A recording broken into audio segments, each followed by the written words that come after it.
Our top focus this evening is on Manipur. 44 days on, the northeastern state continues to burn.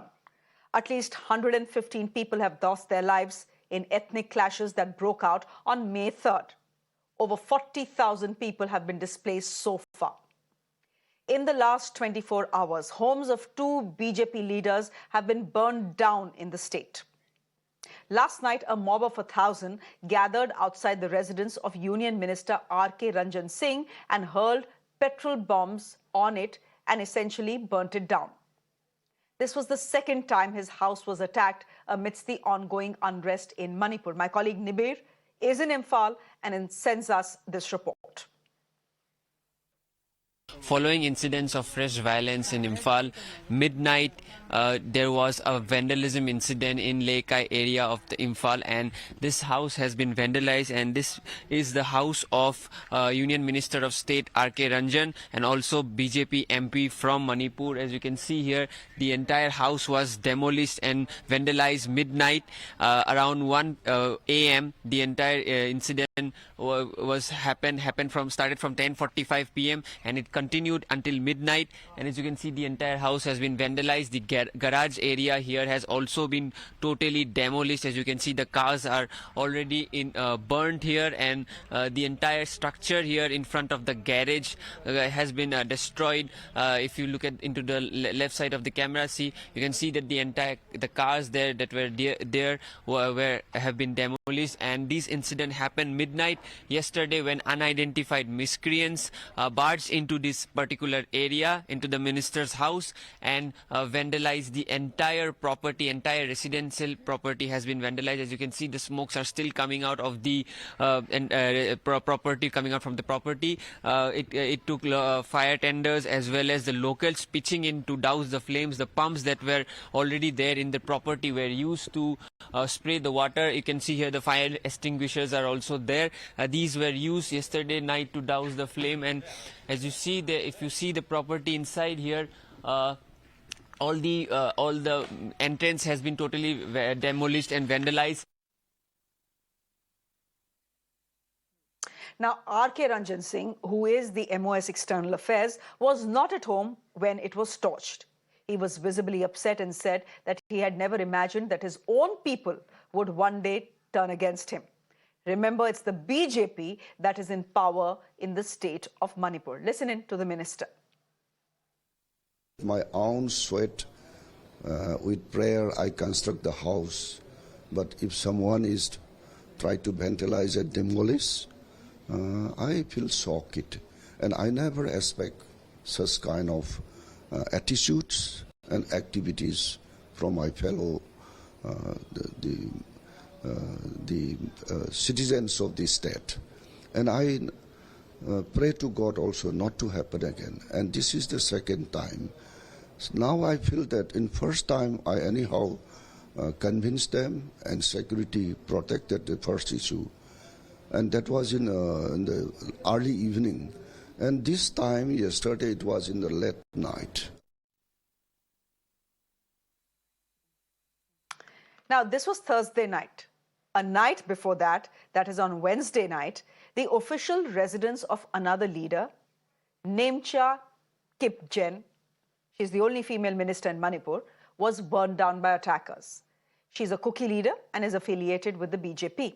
My colleague Nibir is in Imphal and documented the violence there. Take a look. If I take you inside here, you can see here the entire windows here completely destroyed. All the flower arrangements that were done here completely destroyed. And if you see inside, the entire area is totally burned. So this is the house of a cabinet minister of the state. And this house has been totally damaged and destroyed in Imphal city itself. This is a the woman cabinet minister from the Ranjan Singh cabinet here, and look at the condition of the house here, totally damaged and destroyed by unidentified miscreants. And that tells you the story of Manipur, wherein wherein the valley, the house of the Kuki minister was completely damaged and destroyed and vandalized. And this is a VIP area, the area where this official government quarter is there. So in this very particular VIP area, we have seen how how law and order has been compromised. Now, Meiteis account for about 53% of Manipur's population and live mostly in the Imphal Valley. Tribals, that's the Nagas and Kukis, constitute another 40% of the population and reside in the Hill District. Both are at war over the Meitei demand to get tribal status. The warring Kuki and Meiteis have refused to be part of the peace committee formed by the Home Ministry. The Home Minister himself has been to the state. A large number of security forces, including the Army and the Assam Rifles, continue to man the state, but peace remains elusive. Internet has been suspended till June 20th. The BJP, as you can imagine, is in the opposition's firing line as the protracted violence in Manipur refuses to abate. 10 Congress MLAs have now landed in Delhi seeking an appointment from the Prime Minister. Their leader Rahul Gandhi says Manipur is burning because of the BJP's hate politics. And today, the TMC has written to the chairperson of the Rajya Sabha on the issue as well. Now, the question is, why is peace elusive in Manipur despite the central government trying so hard? What's happening in Manipur? Manipur has now been burning for 44 days. 115 people are dead. 50,000 people have been displaced. Helping me understand why that is happening, why there's no peace in Manipur despite all the central intervention, all the security forces being deployed, is Dr. Haokip. He's a former journalist. He's also assistant professor at the Center for the Study of Law and Governance. Mr. Jaideep Majumdar is author. He's also a columnist. Both of you, thank you very much for joining us on the broadcast. It's good to have you on the show. Professor Haokip, I'm going to start with you. Please help our viewers understand why Manipur continues to burn. It's been more than a month. In fact, it's been 44 days to be precise. There have been sporadic instances of violence. You have Netas' homes being burned down. You have cross-firing between, Meiteis and Kukis, where people are dying. In the last incident we saw, there were 9 people who were killed, 10 were injured.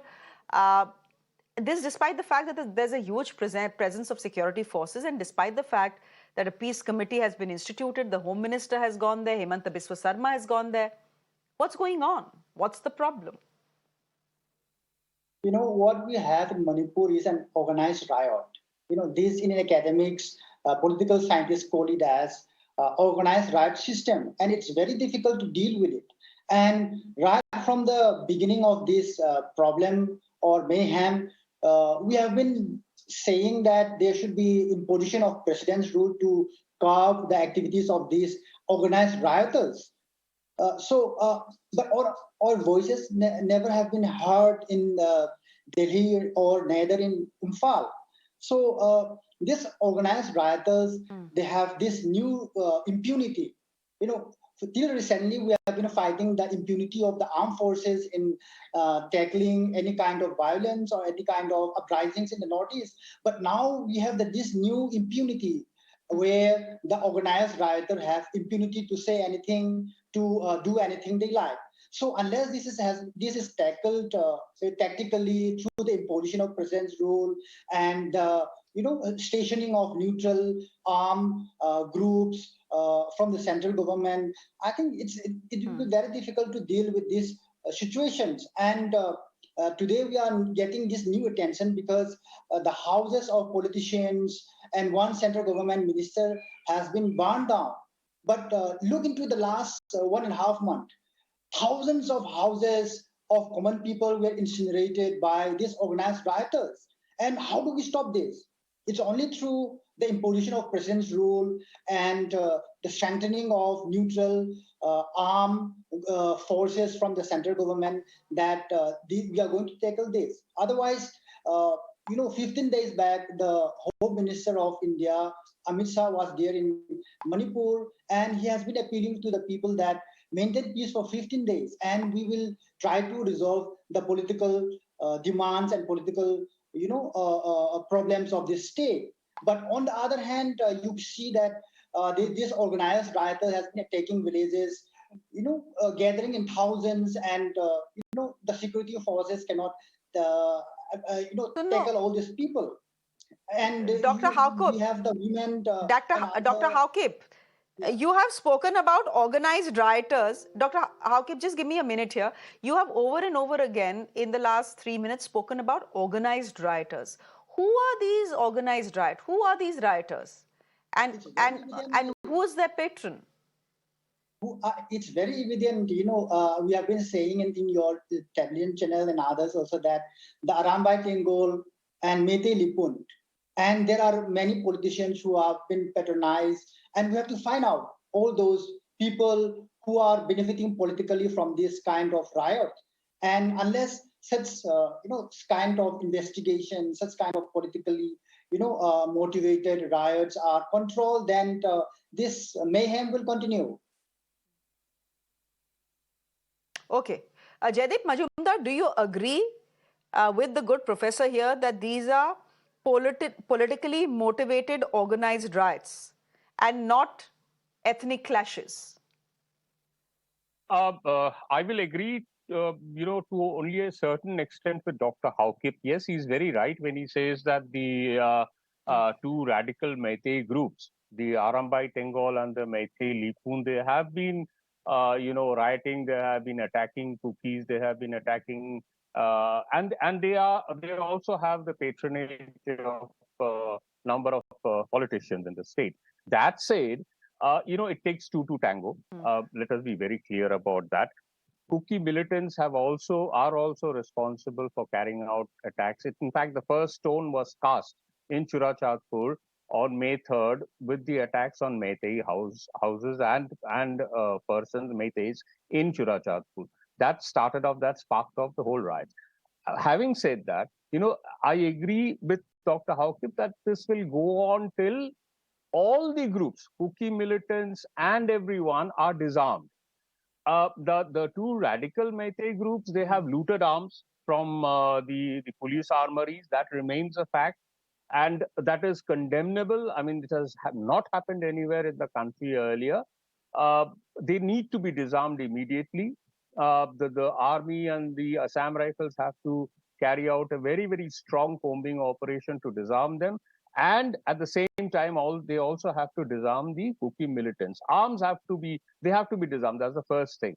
Number two, as far as president's rule is concerned, I don't think that's a solution at all. I mean, that's a popular demand maybe by the Kukis. Fine, I can understand that. But if you look back into history, during the 1992-93, during the Kuki Naga clashes, which left 230 dead and more than 1 lakh displaced. That was during the time of P.V. Narasimha Rao as the Prime Minister and Shankar Rao Chavan was the Home Minister. But president's rule was never imposed. The Meitei Pangal clashes of May 1993. Again, Narasimha Rao was the Prime Minister, and Shankar Rao Chavan was the Home Minister. In 1997-98, the Kuki Meitei clashes. 352 killed, 4670 houses were destroyed. Prime Ministers were H.D. Devegowda and I.K. Gujral. Home Minister was Indrajit Gupta of the CPI. President's rule was never imposed because president's rule is not the answer. But Dr. Haokip is right. You need the Manipur police, the Kuki allegation that Manipur police is a biased force. He's 100% right out there. The Manipur police is not only a biased force, it is corrupt, completely indisciplined. I'd call it a rogue force which needs to be disbanded immediately. And the Manipur police cannot be expected to, not only protect the Kukis. Forget that. Manipur police was on duty at the junior foreign minister's house last night, and they just laid down there. I mean, they did nothing to protect the very house that they were tasked to guard. That is the condition of the Manipur police. But the larger question is, how does it stop? There are grievances from both the sides.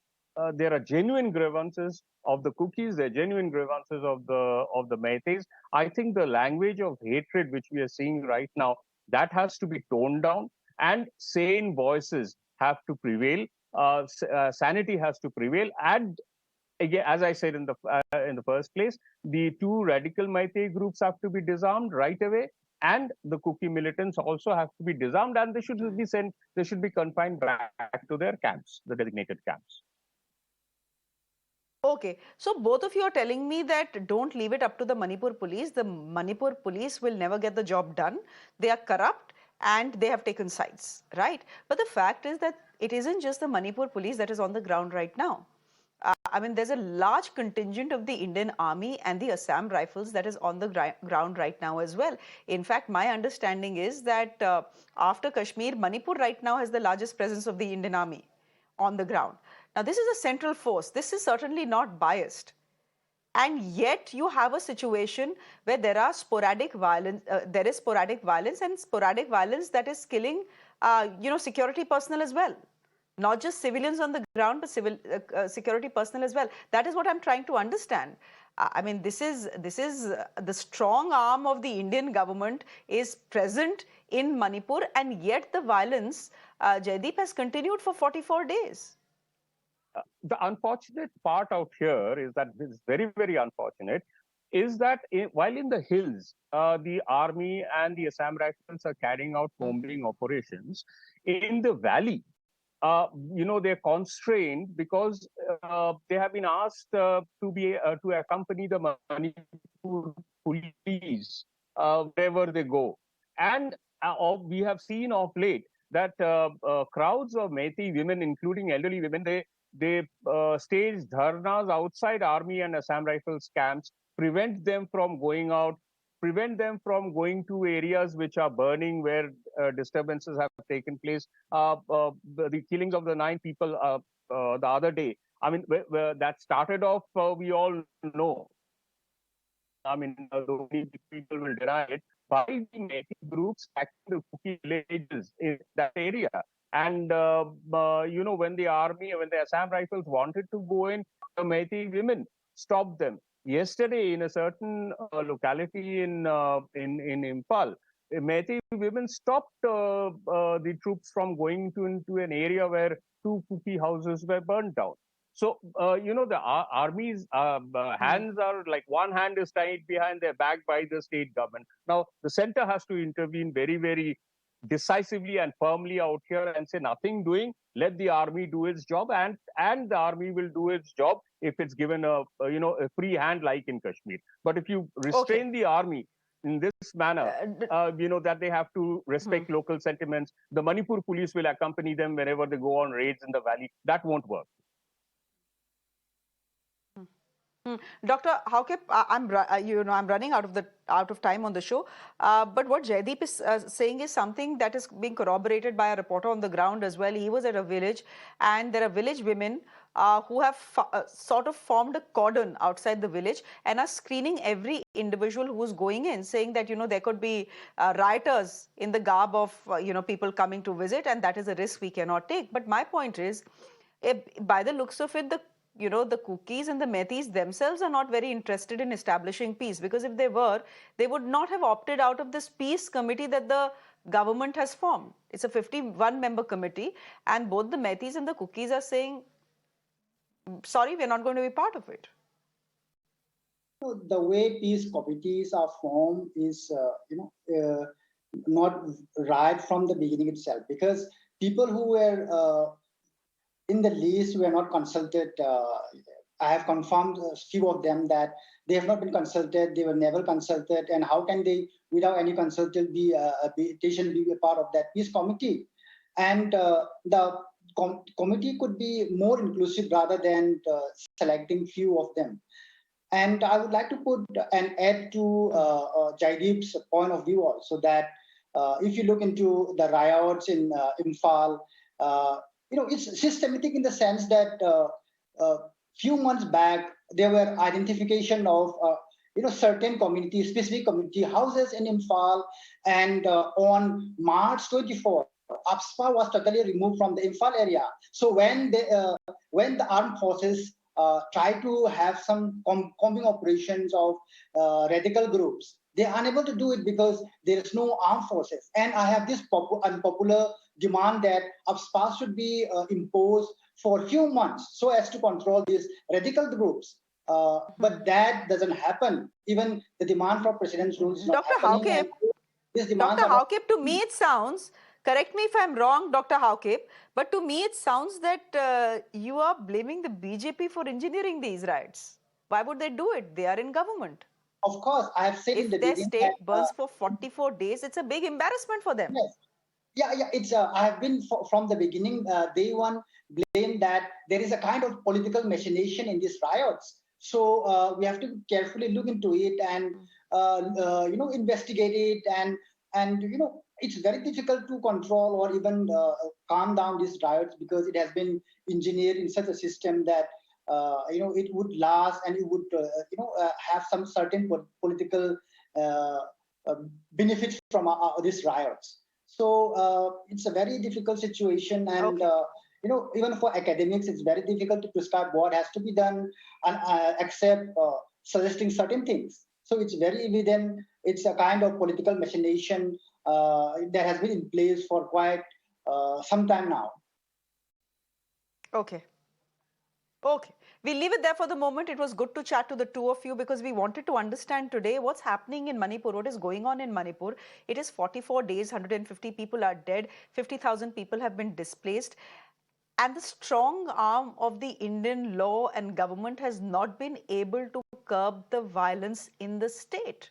It's been 44 days and Manipur continues to burn. The latest instance of course, two BJP netas' homes being burned down now.